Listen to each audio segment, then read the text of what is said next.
Hello friends, कैसे हैं आप सब। आप सभी का आपके अपने YouTube channel sociology with Sangeeta में मैं संगीता स्वागत करती हूं। और इस चैनल के माध्यम से हम लोग सोशियोलॉजी के कम्पिटिटिव एग्जाम के प्रिपरेशन करते हैं, जिसके अंतर्गत आपको यूट्यूब पे डेली 3 क्लासेस मिलती हैं। मॉर्निंग के 8 बजे की क्लास में हम लोग कवर कर रहे हैं झारखंड माध्यमिक आचार्य के सोशियोलॉजी के सिलेबस को। दोपहर के 4 बजे कवर कर रहे हैं यूजीसी नेट और जेपीएससी जेट के सोशियोलॉजी के सिलेबस को, क्योंकि दोनों एग्जाम का सिलेबस सेम है। और रात के 8 बजे कवर कर रहे हैं बीपीएससी टीआरई 4.0 और बिहार एस्टेट के सोशियोलॉजी के सिलेबस को। और मैं आप लोगों के लिए time to time new government job vacancies की अपडेट भी लेकर आती हूँ, जो कि 100% ऑथेंटिक हो। जो आपको मैं जॉब वैकेंसीज़ की अपडेट लेकर आती हूँ, या तो वो गवर्नमेंट जॉब वैकेंसीज़ रहती है, या फिर सेंट्रल गवर्नमेंट रहती है, या फिर जो कॉन्ट्रैक्ट बेसिस पे वैकेंसीज़ आती हैं उनकी जानकारी मैं आप लोगों को लेकर आती हूँ, जो कि 100% ऑथेंटिक हो, आपके लिए हेल्पफुल हो। तो उसी के अंतर्गत आज जिस वैकेंसीज़ की हम लोग बात कर रहे हैं, ये समाजशास्त्र विषय की महिलाओं के लिए बहुत ही ज़्यादा गोल्डन अपॉर्चुनिटी है, क्योंकि ऐसा बहुत कम स्टेट में देखा जाता है कि समाजशास्त्र विषय से जिन्होंने ग्रेजुएशन या पीजी किया हुआ है तो उनके लिए कोई अच्छी जॉब प्रोफाइल देखने को मिले। तो लेकिन ये जो वैकेंसी है जिसका कि नाम है अधीक्षक, जो कि महिला एवं बाल विभाग विकास से निकला हुआ है, तो ये आपकी जो वैकेंसी है ये बहुत अच्छी है। ये ऑफिसर ग्रेड की आपको वैकेंसी देखने को मिली है। और साथ ही साथ अगर आपने समाजशास्त्र विषय से पीजी किया हुआ है, ग्रेजुएशन किया हुआ है, तो आप लोग इस फॉर्म को ज़रूर भरिए। और अगर आप लोग अपना कम्पिटिटिव एग्जाम की तैयारी करना चाहते हैं, कंप्लीट नोट्स लेना चाहते हैं सोशियोलॉजी के अकॉर्डिंग, तो इस नंबर जो आपको थंबनेल पे नंबर दिख रहा है, उस नंबर पे आप या तो कॉल करके या फिर व्हाट्सएप के माध्यम से जरूर जुड़ सकते हैं। आपको आपके सिलेबस के अकॉर्डिंग कंप्लीट नोट्स प्रोवाइड किया जाएगा। तो चलिए हम लोग ऑफिशियल नोटिफिकेशन की तरफ बढ़ते हैं और देखते हैं कि ये जो जॉब वैकेंसी है ये कहाँ से निकल कर आई है, किस सब्जेक्ट के कैंडिडेट इसको अप्लाई कर सकते हैं। और मैं तो बोलूँगी कि जिन्होंने भी समाजशास्त्र विषय से पीजी किया हुआ है वो इस वैकेंसी को जरूर भरिए, क्योंकि और मेनली महिलाएं, उनके लिए तो ये एकदम गोल्डन अपॉर्चुनिटी है। तो चलिए हम लोग नोटिफिकेशन की तरफ बढ़ते हैं। देखिए, ये जो वैकेंसी है अधीक्षक की, ये छत्तीसगढ़ लोक सेवा आयोग के द्वारा निकाली गई है।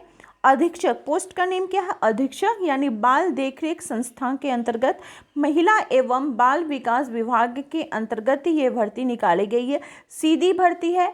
इसका जो ऑनलाइन आवेदन है ये 10 अक्टूबर से स्टार्ट हो चुका है, जो कि आपका 8 नवंबर तक चलेगा इसका ऑनलाइन। और सबसे अच्छी बात क्या है कि इसमें परीक्षा की जो संभावित तिथि है वो भी बोल दी गई है कि 18 जनवरी 2026 को इसका संभावित तिथि है। अगर मान लीजिए डेट में थोड़ा भी आगे पीछे हो, लेकिन फिर भी आपका तो माइंडसेट रहेगा कि हाँ जनवरी में 18 को इसका एग्ज़ाम होने वाला है, तो आप उस हिसाब से अपनी तैयारी को और बेहतर बना सकते हैं। तो देखिए, इसमें बोला जा रहा है कि विज्ञप्ति जो दी गई है इसके लिए आवेदन केवल ऑनलाइन एवं निर्धारित तिथि तक ही स्वीकार किए जाएंगे।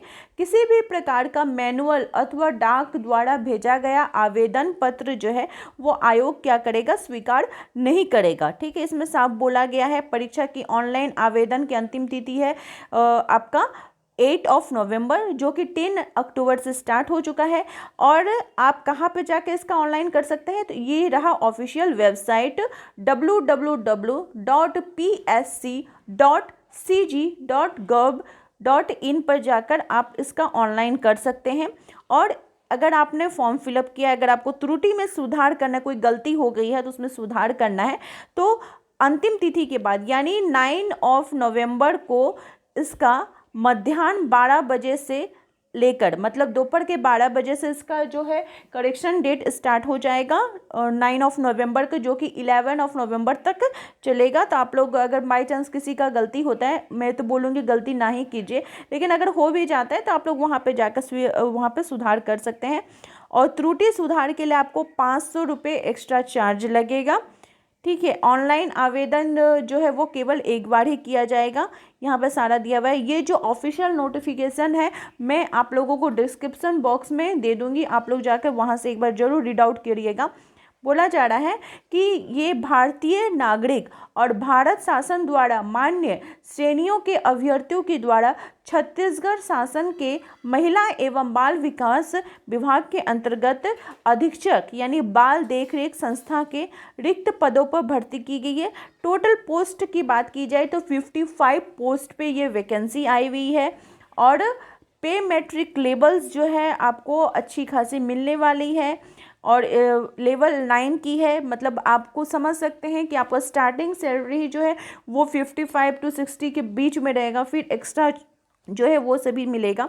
ऑल इंडिया की वैकेंसी है, किसी भी ऑल इंडिया से ये कैंडिडेट्स उसको अप्लाई कर सकते हैं। लेकिन हाँ, जो कैटेगरी की बात की जाए तो छत्तीसगढ़ राज्य के जो स्थानीय निवासी हैं उनको छूट दी जाएगी उनके कैटेगरी में। बोला जा रहा है कि जैसे अनरिजर्व कैटेगरी की 23 पोस्ट है। फिर यहाँ पे बोल रहा है कि कुल रिक्तियों की वर्गवार संख्या में से केवल छत्तीसगढ़ के स्थानीय निवासी महिलाओं के लिए भी पद का आरक्षण किया गया है, जो आरक्षण यहाँ पे दिया गया है। मेल भी इसमें अप्लाई कर सकते हैं, मेल फीमेल दोनों के लिए है। लेकिन मेनली क्या होता है कि जो महिलाएं हैं उनके लिए बहुत अच्छी खासी वैकेंसी है, अच्छी के देख सकते हैं। यहाँ पे सारा दिया हुआ है कि कैसे ऑनलाइन करना है, क्या करना है, सारा आप लोग उसको रीड आउट कर लीजिएगा। पे मैट्रिक लेवल 9 है, आप समझ सकते हैं पे मैट्रिक लेवल इसका 9 है, तो कितनी अच्छी खासी आपको सैलरी। आप राजपत्रित अधिकारी के पोस्ट पे आपको ये वैकेंसी होगी, ठीक है।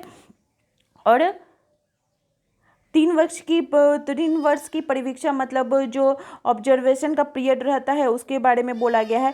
आयु सीमा की बात की जाए तो न्यूनतम जो है वो 21 वर्ष से लेकर आपका 30 वर्ष के बीच में होना चाहिए। लेकिन जो छत्तीसगढ़ के शिक्षित बेरोजगार हैं उनके हित को दृष्टि में रखते हुए बोला जा रहा है कि उनकी आयु सीमा में छूट की गई है, 35 वर्ष किया गया है और अधिकतम आयु सीमा में 40 वर्ष की छूट रहेगी।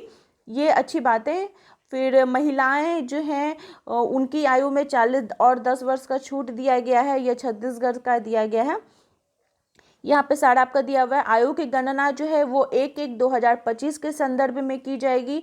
आपका ऑनलाइन एग्ज़ाम होगा, एग्ज़ाम होने के बाद आपका फिर इंटरव्यू होगा, इंटरव्यू के माध्यम से फिर आपका चयन किया जाएगा। यहाँ पे जाति प्रमाण पत्र कैसे देना है इन सभी को आप लोग एक बार जरूर रीड आउट कर लीजिएगा कि जो है। और जनरल कैटेगरी के हैं जो हैं वो तो अपना नॉर्मल कर सकते हैं आवेदन। यहाँ पे कैसे दिया गया है ये सारा आपको ऑफिशियल एक बार आप लोग को जरूर पढ़ना चाहिए, ठीक है। और बोला जा रहा है कि परीक्षा हेतु संभागीय मुख्यालय जो है वो सरगुजा अंबिकापुर में होगा, बिलासपुर में होगा, दुर्ग, बस्तर, जगदलपुर एवं रायपुर परीक्षा केंद्र रहेंगे। परीक्षा के जो एग्जाम सेंटर है उनके बारे में भी बात कर दी गई है। ऑनलाइन जो आवेदन है इसका शुल्क क्या रखा गया है उसको एक बार हम लोग देख लेते हैं फीस के बारे में। तो जो छत्तीसगढ़ राज्य के स्थानीय निवासी हैं जो कि छत्तीसगढ़ के लिए अधिसूचित, अनुसूचित जाति, अनुसूचित जनजाति, अन्य पिछड़ा वर्ग, गैर क्रीमिलियर की श्रेणी में आते हैं, वे निःशक्तता से ग्रस्त हैं, ठीक है। छत्तीसगढ़ के स्थानीय निवासी उनके लिए 300 रुपया रखा गया। बाकी जो सभी श्रेणी के हैं जैसे जनरल, जो छत्तीसगढ़ से भी जनरल से हैं एवं जो अदर स्टेट के हैं उनके लिए 400 रुपये का फीस रखा गया है। और अभ्यर्थियों के लिए ऑनलाइन आवेदन के लिए पोर्टल शुल्क प्लस GST शुल्क देय होगा। आप ऑनलाइन आवेदन करते हैं, ऑनलाइन फीस को जमा करते हैं तो उसका फीस का रिसीप्ट अपने पास रखिएगा। जो छत्तीसगढ़ राज्य के हैं उनको एग्ज़ाम सेंटर में फ़ीस भी रिफंड किया जाएगा, ये एक अच्छी बात है। लेकिन अगर आप त्रुटि करते हैं और त्रुटि में सुधार करना है तो फिर आपको 500 रुपया लगेगा। ये भी चीज़ बोला गया है। यहाँ पे देखिए जो 14 नंबर का पॉइंट है यहाँ पे बोला जा रहा है यात्रा व्यय कसूर, अगर आप जो आपको आने जाने में जो खर्चा हुआ है उसको दिया जाएगा और आपको रखना पड़ेगा। तो आपको जो सेंटर है वहाँ पे आपको इसके बारे में दिया जाएगा। आपको प्रिंट आउट सारा निकाल के रखना पड़ेगा कि क्या क्या है। यहाँ पे ये पूरा नोटिफिकेशन है, इसको पढ़ लीजिएगा। परीक्षा जो है ये 2 चरणों में होगी। प्रथम चरण परीक्षा एवं द्वितीय चरण साक्षात्कार के नाम से। पहली जो होगी वो 300 नंबर की होगी और आपका जो इंटरव्यू होगा वो 30 मार्क्स का होगा, यानी टोटल 330 मार्क्स का रहेगा। प्रश्नों की संख्या 150 रहेगी। 3 घंटे का समय है, मतलब हर एक क्वेश्चन में 3 नंबर करके टोटल 300 नंबर। और उसमें से जो आपका एग्ज़ाम होगा वो 2 पेपर का होगा। पेपर 1 रहेगा वो छत्तीसगढ़ का सामान्य ज्ञान 50 क्वेश्चन 100 अंक, और दूसरा है बालकों से संबंधित सामान्य ज्ञान 100 क्वेश्चन 200 मार्क्स का, यानी कि टोटल 150 क्वेश्चंस आपके रहेंगे। प्रश्न पत्र का माध्यम हिंदी और अंग्रेजी रहने वाला है। आपको इस तरह से वस्तुनिष्ठ प्रश्न रहेंगे, बहुविकल्पीय प्रश्न रहेंगे। यहाँ पे सब कुछ दिया हुआ है। सीबीटी मोड में आयोजित किया जाएगा, यानी कंप्यूटर बेस्ड आपका टेस्ट होने वाला है। यहाँ पे दिया हुआ है साक्षात के लिए जो हर कार्य न्यूनतम अंक नहीं है, मतलब जो साक्षात्कार आपको होगा, इंटरव्यू होगा, और इसका जो नियमावली है 2014 के नियमावली के अनुसार ही आपका किया जाएगा। तो ये देखिए आपका सिलेबस भी दे दिया गया है कि अगर आप छत्तीसगढ़ का सामान्य ज्ञान में आपको क्या क्या पढ़ना है। 1 से लेकर 8 तक का पॉइंट है, जिसमें आपको छत्तीसगढ़ का इतिहास एवं स्वतंत्रता आंदोलन में छत्तीसगढ़ का योगदान, छत्तीसगढ़ का भूगोल, जलवायु, भौतिक दशाएं, जनगणना, पुरातात्विक एवं पर्यटन केंद्र, छत्तीसगढ़ का साहित्य, संगीत, लोकोक्ति, जनरीतियाँ, परंपरा, अर्थव्यवस्था, वन, कृषि, प्रशासनिक ढांचा कैसा है, स्थानीय प्रशासन क्या है, पंचायती राज कैसा है, छत्तीसगढ़ में उद्योग कैसे हैं, ऊर्जा क्या है, जल एवं खनिज संसाधन कौन कौन से हैं, और वहाँ के करंट अफेयर्स समसामयिक घटनाओं के बारे में। फिर जो भाग 2 है, जिसमें आपको बालकों से संबंधित सामान्य ज्ञान पढ़ना है, जिसमें भारत का संविधान, किशोर न्याय, उसके अंतर्गत अधिनियम 2015 को, ये सारा आपको दिया हुआ है। आप इसको अच्छे प्रकार से देख लीजिएगा, जिसको जिसको आपको पॉइंट को यहाँ पे पढ़ते हुए चलना है। ठीक है। फिर बाल मनोविज्ञान है, जो आपका चाइल्ड पेडागोगी होता है वो। फिर बच्चों के सर्वोत्तम हित में आपातकालीन जो सेवाएं हैं होती हैं, हेल्पलाइन नंबर है, उन सभी को याद कर लीजिएगा कौन से काम आते हैं। और ये रहा पूरा नोटिफिकेशन, आप देख सकते हैं। फॉर्म फिलअप करने से पहले आप लोग इसको एक बार ज़रूर रीड आउट कर लीजिएगा। और आई होप आप लोगों को आज का वीडियो जो है वो हेल्पफुल लगा होगा। इसी प्रकार से आप लोग चैनल के साथ बने रहिए। आप सभी का मेरे चैनल में बने रहने के लिए बहुत धन्यवाद।